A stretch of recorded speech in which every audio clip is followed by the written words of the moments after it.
Hello नमस्कार दोस्तों, 12 bunk के टीचर्स अड्डा में आपका स्वागत है। बिहार शिक्षक भर्ती 3.0 का जो एग्ज़ाम होने वाला है उसी के चलते हमने एक सीरीज़ स्टार्ट की थी, जिसमें हम सुबह 9 बजे आपको कक्षा 8 की साइंस का सोल्यूशन करा रहे थे बुक का चैप्टर वाइज, और शाम को 5 बजे आपको सामाजिक अध्ययन का चैप्टर वाइज सोल्यूशन करा रहे थे क्लास 8 का ही। ठीक है, तो उसी क्रम में आज हमारा कक्षा 8 की जो है ना विज्ञान का आखिरी चैप्टर है, और चैप्टर नंबर है 13, और चैप्टर का नाम है प्रकाश। ये हमारा आज का आखिरी चैप्टर है। इसके बाद हम क्लास 9th की साइंस को स्टार्ट कर देंगे। ठीक है, तो अगर इससे पहले आपने हमारी 12 क्लासेस को नहीं देखा है, जिसमें हमने 12 चैप्टर आपको कक्षा 8 के करा दिए हैं, तो आप इस वीडियो के डिस्क्रिप्शन बॉक्स में जाकर लिंक पर क्लिक करके आप उन वीडियोज़ को देख सकते हैं। ठीक है, तो आइए आपके समय को ना बर्बाद करते हुए क्लास को स्टार्ट करते हैं।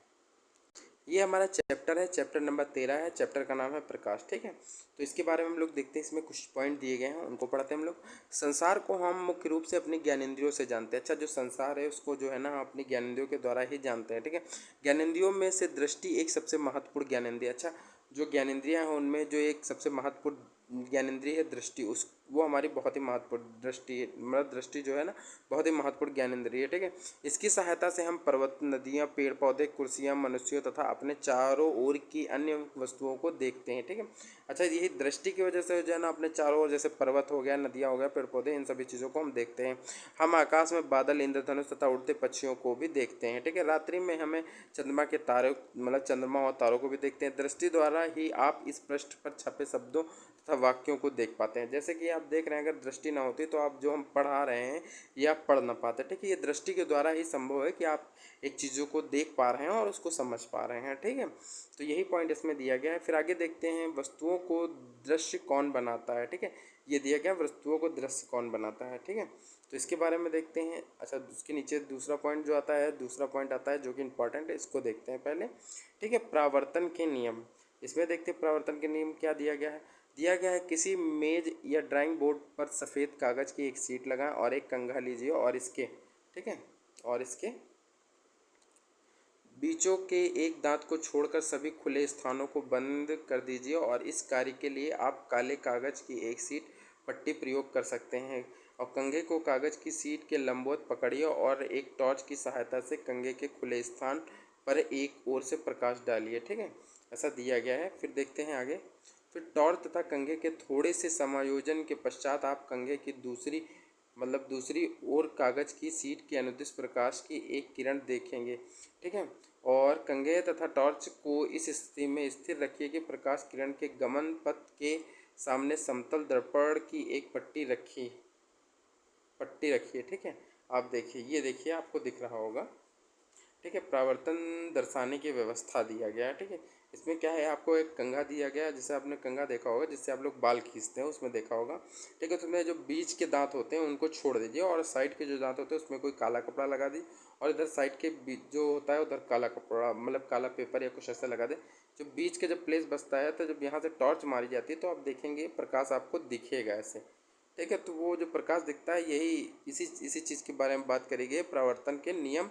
ठीक है, और इसका जो क्रियाकलाप दिया गया यही आपका दिया गया। देखिए, ये ऐसे जाता है और ऐसे वापस भी आता है। ठीक है, तो ऐसा कुछ ही दृश्य दिखाया गया है। ठीक है, ये परावर्तन दर्शाने की व्यवस्था है। ठीक है, इसको व्यवस्था के रूप में देखते हैं। ठीक है, फिर आगे देखते हैं हम लोग, दर्पण से टकराने के पश्चात। अच्छा, जब दर्पण से टकरा जाता है प्रकाश, ठीक है, अभी मैंने दिखाया आपको, ये देखिए, जब दर्पण से टकराता है प्रकाश, ऐसे जाता है और दर्पण से टकराता है, उसके बाद पश्चात प्रकाश किरण दूसरी दिशा में परिवर्तित हो जाता है, दूसरी दिशा में परिवर्तित हो जाता है। ये देखिए, टकराने के बाद दूसरी दिशा में ये परिवर्तित हो गया, वो उधर परिवर्तित हो गया, ऐसे ही दूसरी दिशा में परिवर्तित हो जाती है। ठीक है, किसी पृष्ठ पर पड़ने वाली प्रकाश किरण को आपतित किरण। अच्छा, जो प्रकाश किरण इस पर पड़ती है उसे हम लोग आपतित किरण कहते हैं। ठीक है, जैसे ये किरण इस पर पड़ रही है तो इसको हम लोग आपतित किरण कहते हैं। ठीक है, और जो परिवर्तित होकर जाती है उसे हम लोग परावर्तित किरण कहते हैं। यही पॉइंट इसमें दिया गया है। ठीक है, तो लिखा है प्रकाश किरण को हम लोग आपतित किरण कहते हैं। ठीक है, और पृष्ठ से परिवर्तन के पश्चात वापस आने वाली प्रकाश किरण को हम लोग परिवर्तित किरण कहते हैं। ठीक है,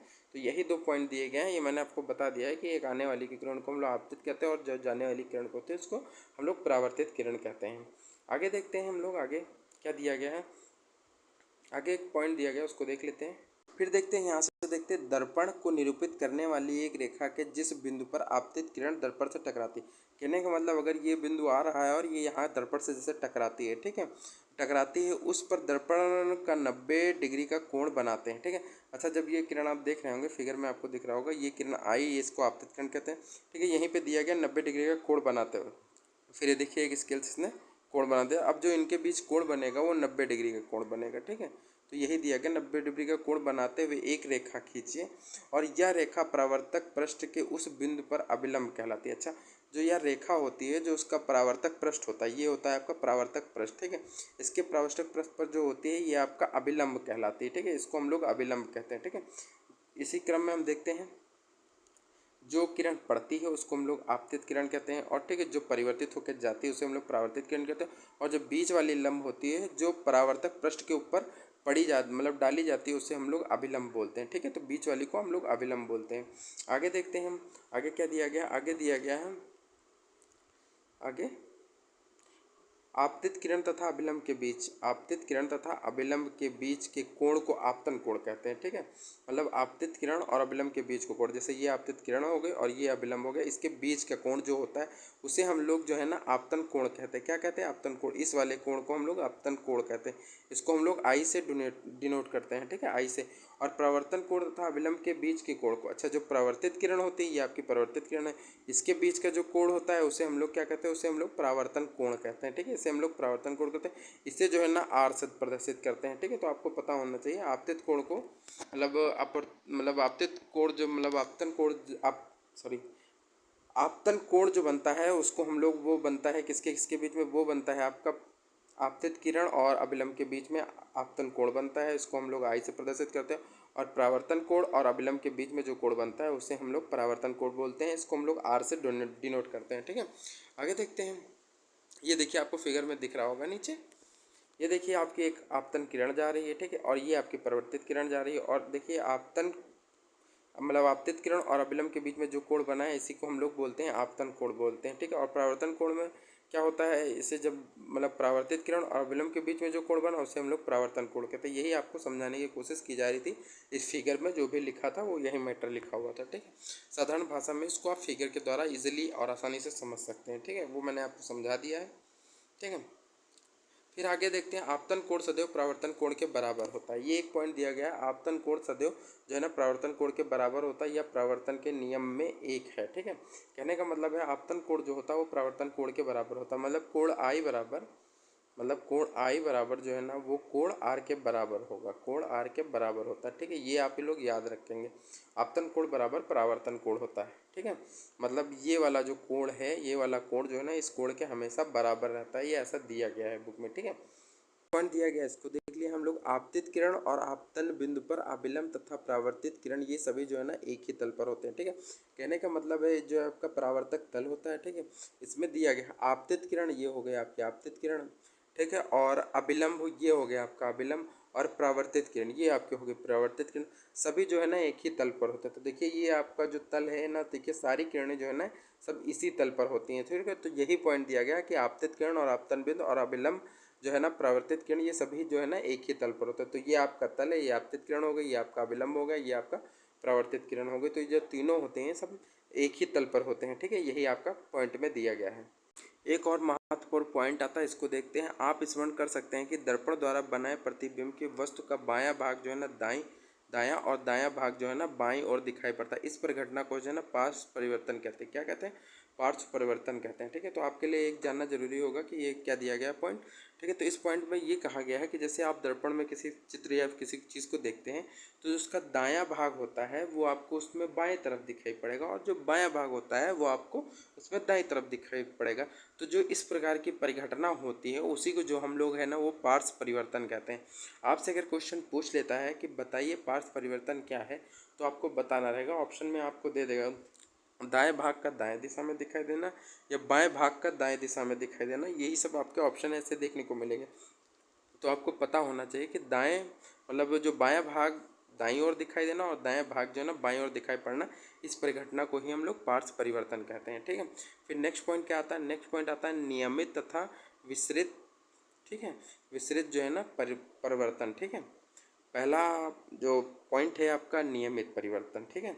नियमित परावर्तन क्या होता है इसके बारे में बात करते हैं, ठीक है। ये आपका दिया गया नियमित परावर्तन का फिगर बना हुआ है। इसमें जो बात करेंगे सबसे पहले हम लोग विशिष्ट परिवर्तन की बात करेंगे। ये आपको पॉइंट दिया गया, जब सभी समांतर किरणें किसी खुरदरे तथा अनियमित पृष्ठ से परिवर्तित होने के पश्चात समांतर नहीं होती हैं तो ऐसे परिवर्तन को हम लोग क्या कहते हैं, विसरित परिवर्तन कहते हैं। क्या कहते हैं, विसरित परिवर्तन बोलते हैं, ठीक है।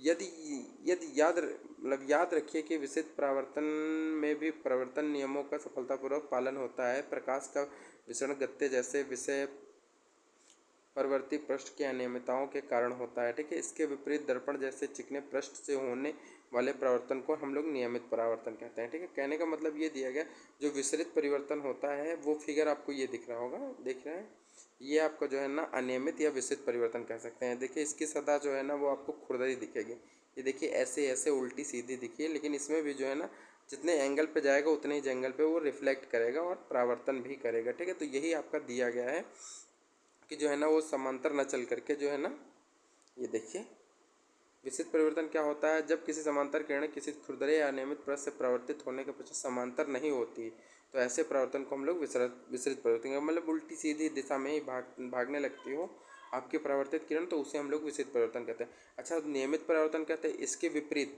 दर्पण जैसे ही चिकने पृष्ठ से होने वाले परिवर्तन को नियमित परिवर्तन कहते हैं, ठीक है। ये देखिए नियमित परिवर्तन का उदाहरण, जैसे कि किरण ऐसे आई है तो वो सीधा देखिए सब समांतर रेखाओं में जा रहे हैं, जैसे वो जा रही वैसे एक ही दिशा में, सब एक ही दिशा में जा रहे हैं, ये एक दूसरे के समांतर रेखाएं हैं, ठीक है। तो इसको हम लोग समांतर परिवर्तन भी कह सकते हैं या नियमित परिवर्तन की श्रेणी में भी रख सकते हैं, ठीक है। तो ये 2 पॉइंट आपको मैंने बता दिए। आपका दिया गया है, क्या हम सभी वस्तुओं को परावर्तित प्रकाश के कारण ही देखते हैं? बिल्कुल बिल्कुल राइट क्वेश्चन दिया गया और बहुत ही महत्वपूर्ण पॉइंट भी दिया गया है कि जब हम मतलब आप देखते होंगे कि उजाला होता है तो उजाला होने पे जो प्रकाश की किरणें हैं ना वो वस्तु पे पड़ती हैं और वस्तु से रिफ्लेक्ट होकर हमारी आंखों पे जाती हैं, ठीक है, तब हम उस वस्तु को देख पाते हैं, ठीक है। अच्छा, रात में प्रकाश तो होता नहीं है तो आप देखते हैं कि हम चीज़ों को देख नहीं पाते, अगर अंधेरा होता तो चीज़ों को देख नहीं पाते हैं, ठीक है, क्योंकि वहाँ पे जो है ना प्रकाश नहीं होता और प्रकाश जब किसी वस्तु पर पड़ता है और उसके द्वारा जो परावर्तित किरणें होती है जब हमारी आंखों में पड़ती तभी हम उन चीज़ों को देख पाते हैं, और रात में ऐसी कोई परिघटना नहीं होती जिसके चलते हम उसको देख पाते हैं, ठीक है। तो यही आपका पॉइंट दिया गया है। फिर आगे देखते हैं हम लोग।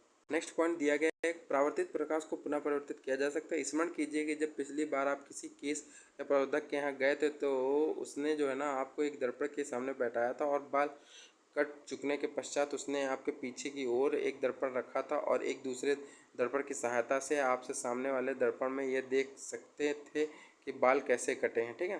तो ये आप देखते होंगे, आप अगर हजामत की दुकान या नाई की दुकान पर जाते होंगे तो आप देखते होंगे जब आप बाल कटाते हैं तो एक शीशा उठा के वो आपको पीछे से दिखाता है कि देखिए आपके पीछे के बाल सही कटे हैं कि नहीं। तो इसी क्रियाकलाप को इसमें दिया गया है, ठीक है। क्या आप बता सकते हैं कि अपने सिर के पीछे बालों को आप कैसे देख पाते हैं?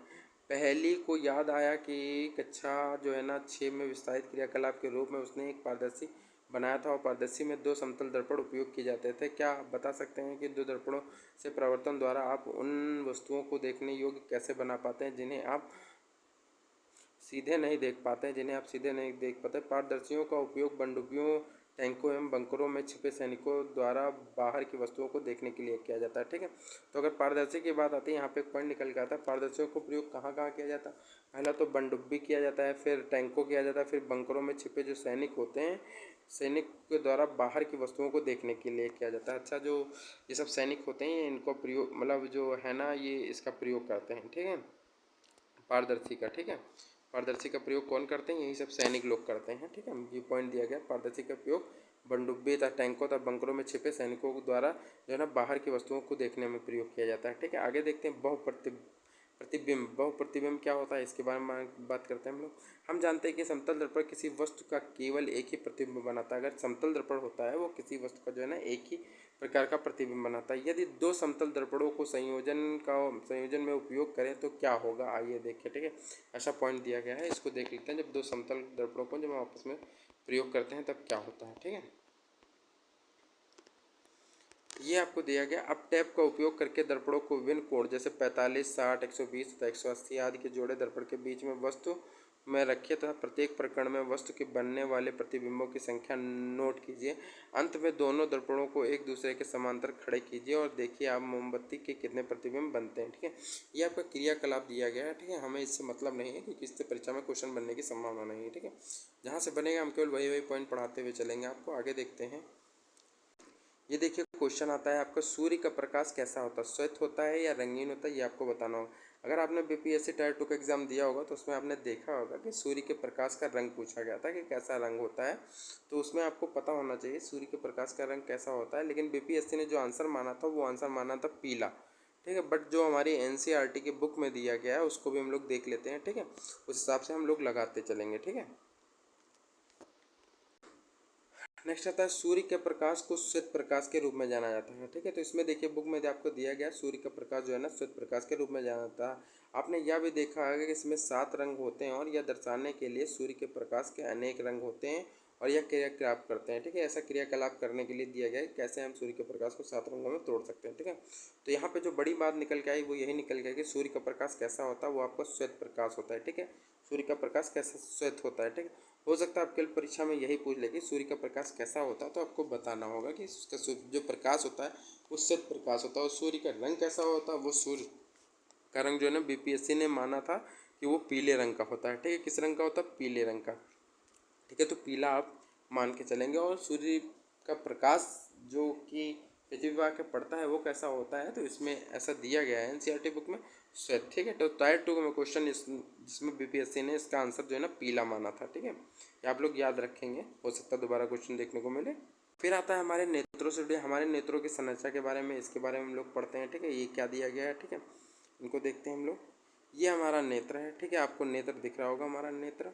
ठीक है, इसमें जो है ना ये आपको जो सबसे पहले आते हैं बात करते हैं, जो आपको एक गोल सा दिख रहा है वो आपका लेंस है। ठीक है, और ये आपका दिख रहा होगा परितारिका है। ठीक है, ये आपका पेशी है और ये कार्निया है। ठीक है, और जो पीछे है जिसको हम लोग प्रकाशिक तांत्रिका बोलते हैं। ठीक है, और जो आपकी ये पीछे की परत दिखते हैं इसको हम लोग रेटिना बोलते हैं, जहाँ आपका जो है ना फिगर बनता है, किसी भी वस्तु का जो है ना प्रतिबिंब बनता है। ठीक है, रेटिना से जुड़ा एक महत्वपूर्ण पॉइंट दिया गया, रेटिना पर बने प्रतिबिंब का प्रभाव वस्तु को हटा लेने के तुरंत ही समाप्त नहीं होता, यह लगभग 1/16 सेकंड तक बना रहता है। अगर आपसे परीक्षा में क्वेश्चन पूछा जाता है कि रेटिना पर बने प्रतिबिंब का जो प्रभाव है ना कितने सेकंड तक रुका रहता है, तो आपको पता होना चाहिए कि 1/16 सेकंड तक वो रुका रहता है।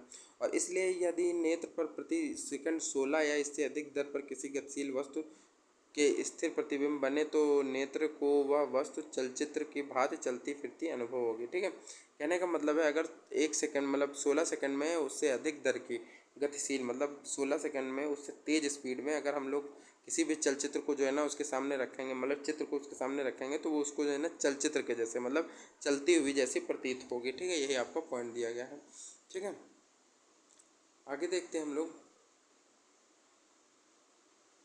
फिर नेक्स्ट आता है ब्रेल पद्धति। ब्रेल पद्धति ये क्या होती है इसको देखते हैं। इसको लुई ब्रेल जो स्वयं एक चतुष्विकृति युक्त व्यक्ति थे और ने चतुष्विकृति युक्त व्यक्तियों के लिए एक प्रसिद्ध विकसित की तथा इसे 1821 में प्रकाशित किया। ठीक है, इन्होंने ब्रेल लिपि को कब प्रकाशित किया, 1821 में प्रकाशित किया। ये आप लोग याद रखें, किसने किया, लुई ब्रेल ने किया। ठीक है, वर्तमान पद्धति में 1932 में अपनाई गई सामान्य भाषाओं में गणित, विज्ञान और विचारों के लिए ब्रेल कोड एवं ब्रेल पद्धति का उपयोग करके अनेक भारतीय भाषाओं को पढ़ाया जा सकता है। ठीक है, ये आपका दिया गया है। ठीक है, तो ब्रेल मतलब ब्रेल लिपि की खोज किसने करी थी, तो ब्रेल लिपि की खोज करी थी लुई ब्रेल ने करी थी। ठीक है, लुई ब्रेल ने करी थी। फिर आगे देखते हैं हम लोग ब्रेल लिपि से जुड़े हुए पॉइंट। तब ब्रेल लिपि पद्धति में जो है ना 63 बिंदुकित पैटर्न होते हैं। कैसे होते हैं, 63 विद्युत पैटर्न अथवा छाप होते हैं। प्रत्येक छाप एवं अक्षर अक्षरों के समुच्चय तथा सामान्य शब्द अथवा व्यापारिक चिन्ह को प्रदर्शित करते हैं तथा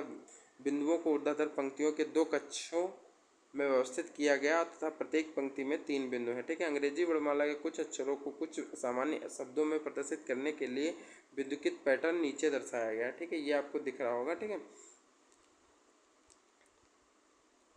अगर आपसे परीक्षा में पूछता है बताइए ब्रेल लिपि में कितने बिंदुकित पैटर्न होते हैं, तो आपको पता होना चाहिए कि 63 बिंदुकित पैटर्न होते हैं। यही आपसे परीक्षा में क्वेश्चन पूछेगा। ठीक है, और कितने उभार बिंदु होते हैं तो ये भी आपसे पूछ सकता है, तो इसका भी उत्तर आपका पता होना चाहिए। ठीक है, तो इन्हीं सब के चलते हुए हम ये सब पढ़ते हुए आगे चलते हैं। आगे हमारा चैप्टर जो है ना वो ख़त्म हो गया है। ठीक, इसमें जो इंपॉर्टेंट पॉइंट है उनको हम लोग पढ़ते हुए चलेंगे। सबसे पहला पॉइंट जो है ना, प्रकाश सभी पृष्ठों में परिवर्तित होता है। अच्छा, प्रकाश जो है ना किसी भी प्रकार का पृष्ठ हो, खुरदरा हो, समतल हो, कैसा भी हो, तो जो है ना प्रकाश जो है ना वो परिवर्तित करता जरूर है। फिर नेक्स्ट पॉइंट आता है, जब प्रकाश किसी चिकने पॉलिश या किसी वह नियमित पृष्ठों पर आपतित होता है तो नियमित परिवर्तन होता है। ठीक है, कहने का मतलब है जब प्रकाश किरण होता है, मतलब किसी चिकनी सतह, मान लीजिए एक चिकनी सतह है, पॉलिश या नियमित पृष्ठ पर आपतित कोई किरण पड़ती है तो जो वो है ना वो नियमित परावर्तन भी होते हैं, मतलब सेम जैसे आएगी उतने ही डिग्री पे हो जाएगी। ठीक है, ऐसा इसमें पॉइंट दिया गया है। फिर नेक्स्ट पॉइंट देखते हैं, विसरित तथा अनियमित परावर्तन खुरदरे पृष्ठों से होता है। ठीक है, अच्छा, विसरित जो अनियमित परिवर्तन होता है वो कैसा होता है, वो खुरदरे परिवर्तन मतलब खुरदरे परावर्तन से होता है। जैसे आपके ये देख रहे हैं, ये आपका खुरदरा मतलब वो है जो आपका पृष्ठ है वो खुरदरा है। ठीक है, जब इस पर कोई किरण अगर ऐसे पड़ेगी तो वो जाहिर सी बात है आपका ऐसे भागेगी, तो वही चीज़ इसमें दिया गया है, विषयतः अनियमित परिवर्तन खुरदरे पृष्ठों से होता है। अच्छा, परिवर्तन के दो नियम है, कौन कौन से दो नियम है इनको हम लोग जान लेते हैं, कभी कभी परीक्षा में पूछ लेता है। ठीक है, पहला, आपतन कोण परावर्तन कोण के बराबर होता है, मतलब आई बराबर आर होता है, यही आपका दिया गया है। ठीक है, ये पहला नियम है। ठीक है, दूसरा नियम देखते हैं, आपतित किरण परावर्तित किरण तथा परावर्तक पृष्ठ आपतन बिंदु पर खींचे गए अभिलंब के एक ही तल में होते हैं। ठीक है, यही पॉइंट आपको मैंने बताया था कि जो आपतित किरण होती है और परावर्तित किरण होती है, जो अभिलंब होता है, तीनों जो है ना एक ही तल में होते हैं, यही पॉइंट आपका दिया गया। फिर देखते हैं, दर्पण द्वारा बने प्रतिबिंब को पार्श्व परिवर्तन कहते हैं। ठीक है, अच्छा, दर्पण द्वारा जो बने प्रतिबिंब होते हैं उन्हें हम लोग क्या कहते हैं, उन्हें हम लोग पार्श्व परिवर्तन कहते हैं। ठीक है, फिर आगे देखते हैं, किसी कोण पर झुके दो दर्पण अनेक प्रतिबिंब बना सकते हैं। अच्छा, किसी कोण पर अगर कोई दो दर्पण झुके हुए हैं तो वो जो है ना अनेक प्रकार के प्रतिबिंब बना सकते हैं, ये आपको पॉइंट दिया गया। बहुलित परावर्तन के कारण जो है ना कैलाइडोस्कोप में सुंदर पैटर्न बनते हैं। अच्छा, बहुलित जो परावर्तन होता है उसके कारण जो है ना कैलाइडोस्कोप में जो है ना सुंदर पैटर्न बनता है। फिर नेक्स्ट देते हैं, सूर्य का प्रकाश जो श्वेत प्रकाश कहलाता है, ये देखिए पॉइंट दिया गया, सूर्य का प्रकाश क्या कहलाता है, जो श्वेत प्रकाश कहलाता है, 7 रंगों से मिलकर बना है। फिर ठीक है, आगे देखते हैं, आगे आता है, प्रकाश के अपने घटक रंगों में विभक्त होने को विक्षेपण कहते हैं। अच्छा, प्रकाश का जो रंग होते हैं उनका अपने में टूटना जो है ना वो क्या कहलाता है, वो विक्षेपण कहलाता है। हमारे नेत्र के महत्वपूर्ण भाग जो है वो देखते हैं। पहला जो महत्वपूर्ण कार्निया है, दूसरा आइरिस है, तीसरा पुतली, लेंस, रेटिना, ये सब जो है ना हमारे नेत्र के जो महत्वपूर्ण अंग है। फिर समान नेत्र समीप तथा दूर की वस्तुओं को स्पष्ट देख सकते हैं। अच्छा, जो सामान्य नेत्र होते हैं वो समीप तथा दूर की वस्तुओं को जो है ना स्पष्ट देख सकते हैं, अगर जिनके सामान्य नेत्र कोई बीमारी नहीं है आंखों में तब। ठीक है, फिर आता है ब्रेल लिपि से जुड़ा संबंधित, ब्रेल लिपि पद्धति का उपयोग चतुष्विकृति युक्त व्यक्ति पढ़ तथा लिख सकते थे। ठीक है, मतलब कहने का मतलब ये, इसका जो उपयोग है ना वो जो है ना चतुष्विकृत जो युक्त व्यक्ति पढ़ या लिख दोनों सकते हैं, मतलब चतुर्विकृत जो व्यक्ति होते हैं वो पढ़ भी सकते हैं इस लिपि को और लिख भी सकते हैं। फिर आता है चतुर्विकृत जो युक्त व्यक्ति अपने पर्यावरण से संपर्क के लिए अपनी दूसरी ज्ञानेंद्रियों को अधिक तीक्ष्णता से विकसित कर लेते हैं। ठीक है, कहने का मतलब यही है, कोई अगर आपका जो व्यक्ति है वो आपका तीक्ष्ण है या ज्ञानेंद्रियों से थोड़ा सा कमज़ोर है तो वो जो है ना अपनी ज्ञानेंद्रियों को अधिक तीव्रता से विकसित कर लेता है। ठीक है, अगर उसकी कोई अंग या बॉडी में कुछ ऐसी समस्या आ रही है तो अपनी ज्ञानेंद्रियों को उससे कई गुना ज़्यादा अधिक डेवलप कर लेता है और अपने काम को करने में जो है ना सक्षम खुद को बनाता है। ठीक है, तो गाइज़ ये हमारा कक्षा 8 का आखिरी चैप्टर था जिसको मैंने आपको करा दिया है। अब इसका जो होगा वो प्रैक्टिस सेट ही हम इसके लगाएंगे कक्षा 8 के। ठीक है, और इसके बाद हम नेक्स्ट डे आपको मिलेंगे क्लास 9th की चैप्टर नंबर 1 के साथ, साइंस का ही हम लोग सुबह 9 बजे सोल्यूशन करते रहेंगे। उसमें भी 12-13 चैप्टर है, तो आपका 12-13 दिन में आपका 9th खत्म हो जाएगा और 12-13 दिन में ही आपका 10th भी खत्म हो जाएगा। इस तरह आपकी साइंस पूरी कंप्लीट करा देंगे हम, उसके बाद ही आपको पेपर देने के लिए जाने देंगे। ठीक है, तो ये हमारा चैप्टर आज का था जो ख़त्म हो गया है। ये हमारा टेलीग्राम चैनल है 12 26 58 34 को आप ज्वाइन कर सकते हैं और फ्री पीडीएफ पा सकते हैं। ठीक है, और अगर हमारे चैनल पर नए तो हमारे चैनल को सब्सक्राइब करें, और वीडियो आपको अच्छी लगे तो प्लीज़ लाइक भी करें, इससे हमें मोटिवेशन मिलता है और हम आपके लिए और भी अच्छे करने की कोशिश करते रहते हैं। ठीक है, तो गाइस आज के वीडियो में इतना ही, बाकी धन्यवाद।